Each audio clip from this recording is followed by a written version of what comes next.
Let's start our today's daily dose of story. Today's story name is A Rooster Who Found a Jewel. So let's start it. One day, one rooster was roaming around. So the rooster was searching for the food. Suddenly, he saw a sparkling jewel lying on the floor. So he thought that, wow, today is a very good day for me. I got the jewel. The jewel must be very precious. And if I have it, I think I'll be very lucky to have it.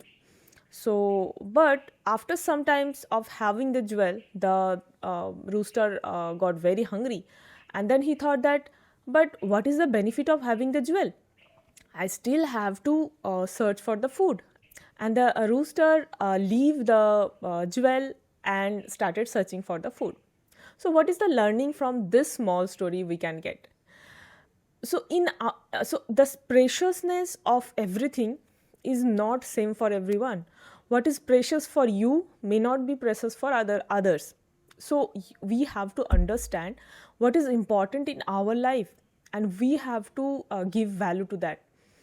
So realize what is valuable to you right now and make it precious. So this is what I understand from the story. What did you understand? Comment below. Bye bye.